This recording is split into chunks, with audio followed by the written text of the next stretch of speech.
I want the verse. What's that? Bring the verse up. It doesn't say that.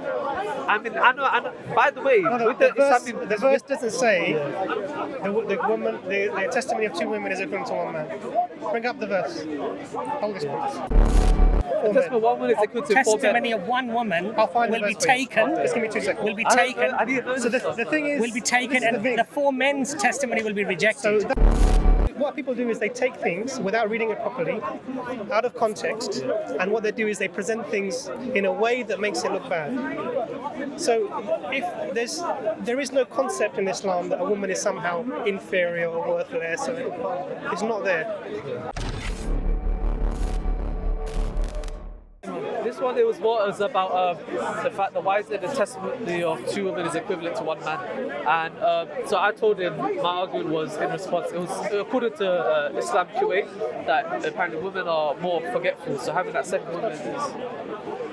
I can show you. No. I don't want the explanation. I want the verse. What's that? Bring the verse up. It doesn't say that. I mean, I know.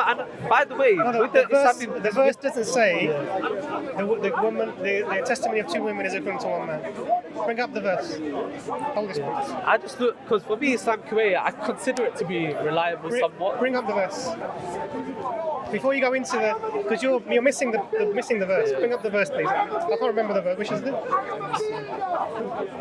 It's Al-Baqarah 282. So yeah, because here it says Islam Kuwait, with regard to the witness of two women being equal to a testimony of one man, Allah has mentioned the wisdom behind specifying the number of two. Before you go there, the explanation, read look the at the text. verse. Oh, okay. Yeah.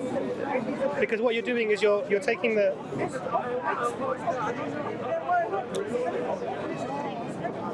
Okay, listen. Now let's read the verse. Okay. You can read it. Sure.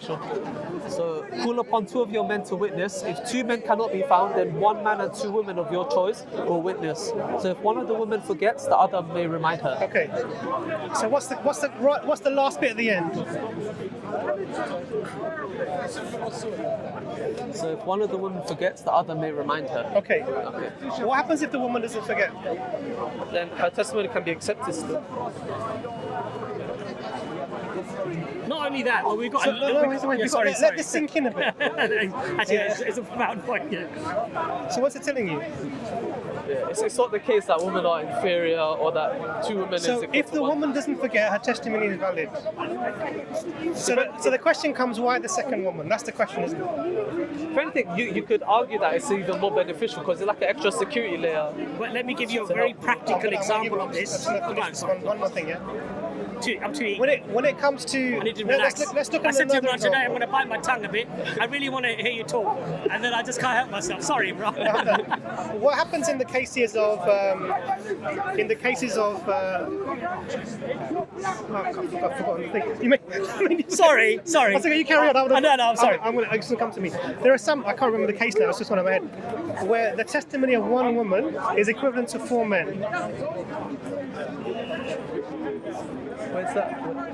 Let me find it for you. You talk, Yes, and yes. I'll find this. So this is the thing. Now this is One woman? men. Testimony of one woman is equal to four men. Testimony of one woman I'll find the will be verse for you. taken. Just give me 2 seconds. Will be taken. I didn't know So this. the thing is, Will be taken, this is and thing. the four men's testimony will be So rejected. that verse in 282 is specifically about financial transactions, an area of unfamiliarity for women at that time in general. If the woman is an expert in this field, halas. And he says in the word, if she forgets. If she doesn't forget, there's no. It's conditional. Conditional. And we miss the condition. We start looking at explanations. Yeah. The verse doesn't even say that. It's equivalent to. It doesn't even say. So let me find the other verse. Let him find the verse. You can. Where do make we your get point. most of our hadith from? Most of our hadith. Testimony of who? Aisha radiallahu anha. Yeah. Who has to corroborate her sayings for us to accept it? Nobody. She said it, we accept it. Because she was the closest to our Prophet. But she's a woman. Much of your deen, But we learned from her. She's the mother.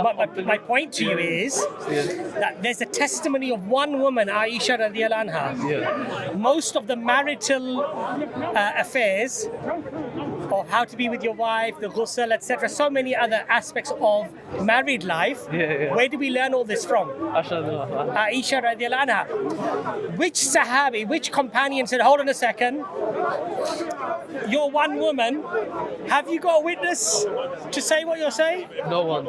Nobody. They accepted it. Not only did they accept it, they said, when we differed on a matter, the companions now, yes? Men of Arabia, the warriors of Arabia. When we differed on a matter, we would rush to Aisha radiallahu anha. Because her memory, her scholarship was greater than ours. Yes?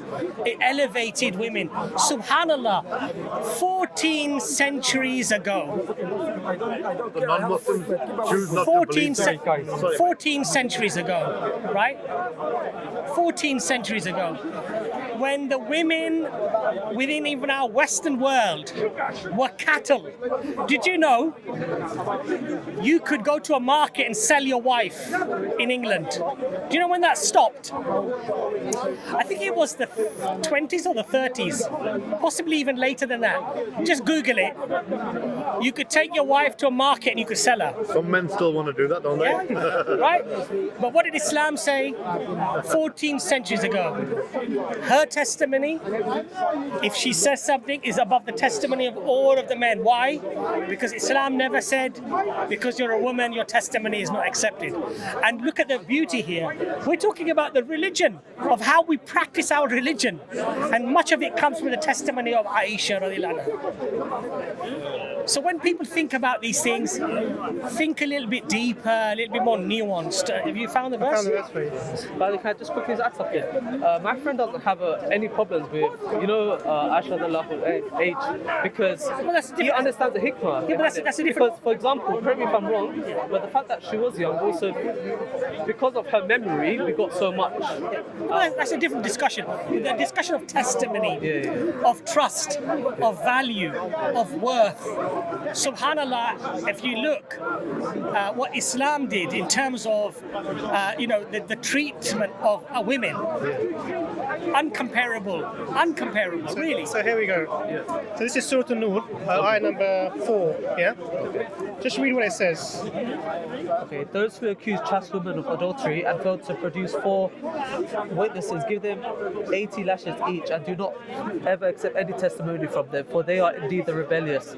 Except those who repent afterwards and mend their ways, then surely God is all forgiving, most merciful. So this is someone's being accused of being unchaste, a woman. What do you need to do to prove the case against her? You produce 4 witnesses. Yeah. Otherwise, you can't do that. If someone makes the accusation and you get 1 person, 2 people, 3 people, they would be lashed because it's not sufficient. It goes on.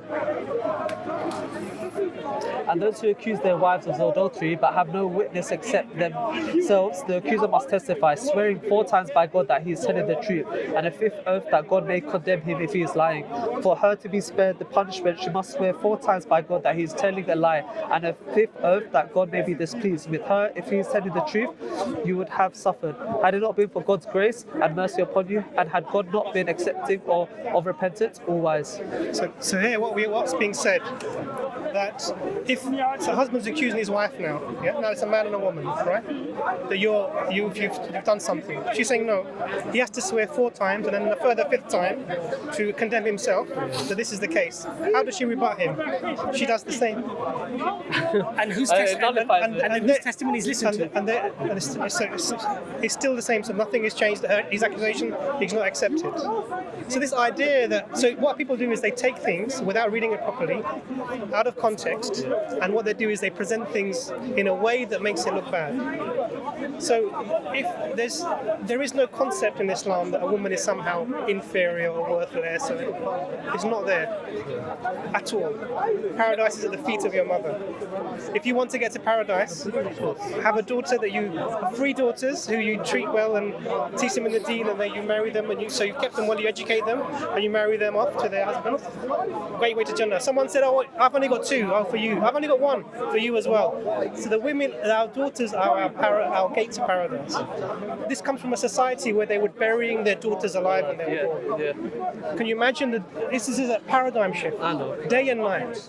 And then people come and they make accusations. It's just Another thing to reflect upon is that, you know, if the Queen mentioned you by name, you would feel honored, right? You'd feel respected, you'd feel honored, elevated in terms of societal value, worth maybe. What about when Allah mentions you, Yeah. right? Does Allah mention man more times than he mentions woman in the Quran? He mentions them exactly the same number of times. So Allah is mentioning the woman just as much as he mentions the man. Whole chapter dedicated to Maryam. A whole chapter dedicated to woman. Yeah. Oh yeah. Well, listen. Chapter 4. Chapter 4 here. Right? And Allah talks about, women such as a wife of Pharaoh. Asya. Yes. And he speaks about women, Maryam, alayhi salam, right? And what does Allah say about these people, about these women? Subhanallah, elevates them. Now you contrast that to the other scriptures. The woman is often seen a very derogatory term. Yeah. She's mentioned less. And whenever she is mentioned, it's with negativity. She was the one that made Adam fall. She's the one who entices man. She's the one who speaks. If she speaks in the church, shave off her head. The woman shall not speak.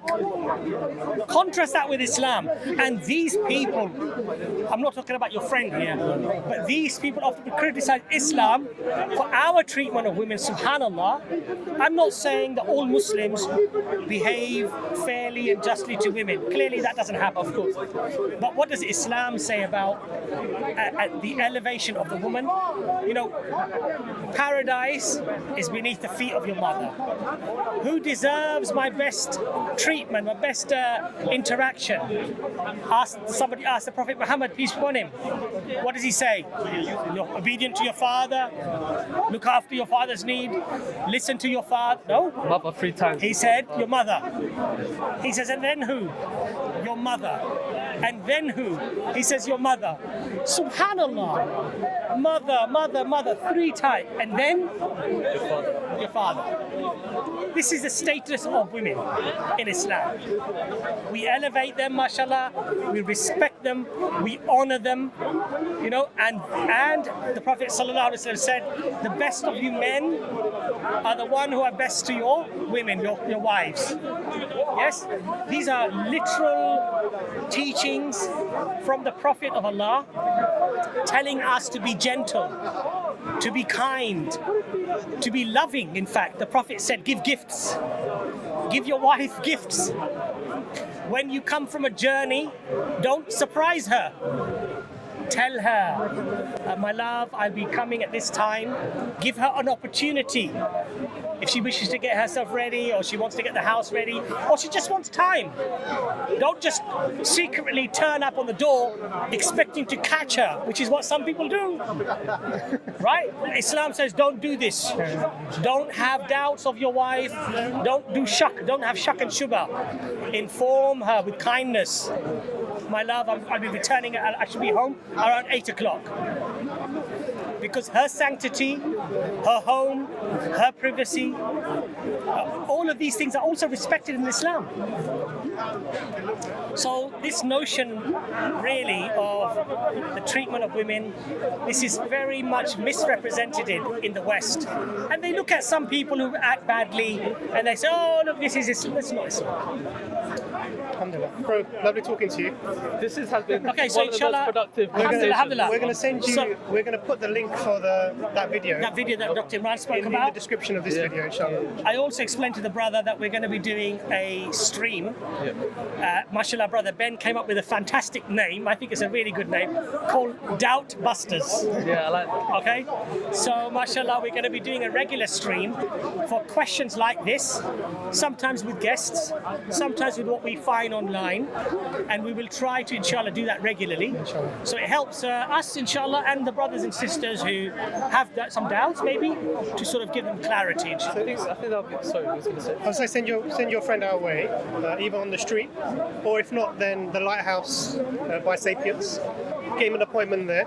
Otherwise, if he wants to contact us privately, feel free to do that. Yeah, no problem. Yeah, 100%. Like, I feel like this is something that's so important, especially amongst the youth. Like, I have a lot of friends who are kind of in a similar kind of boat, and as much as it's beautiful to see many people entering and becoming Muslims, unfortunately, the reality is a lot of people are leaving through the back door. Because the thing is this, that, you know, people say, how do I become spiritually connected to Allah? How do I form that connection? And one of the very important things the scholars tell us is learn about Allah, get knowledge of Allah, learn about Allah's attributes, learn about the deen. When we don't have the foundation, the building, you build a building on sand, then the waves come and the buildings fall. The smallest arguments, the smallest disruption in your life, because you don't have a strong foundation. And that foundation comes with the knowledge of Allah. Learn about Allah, learn about the seerah of the Prophet Muhammad sallallahu alaihi wasallam, the life of the Prophet Muhammad, because that, inshallah, will be your foundation. So inshallah, may Allah help us and help the brother as well. Let him see the video. Yeah. Let him inshallah come, if he wants to ask us privately. He doesn't need to come on a stream if he doesn't want to. But the Sapiens Institute, mashallah, the Lighthouse Project, you know, we've plugged that a few times. It's a very good place for people to go if they have doubts, inshallah. Thank you so much. So So sorry for my question. No. As I said to A you, lot of people learn from that. as I said to you, that you asking these questions, inshallah, other people may benefit from them. Inshallah. So brothers and sisters, if you like that video, click on that link on that video, and inshallah, I'm sure you'll enjoy it.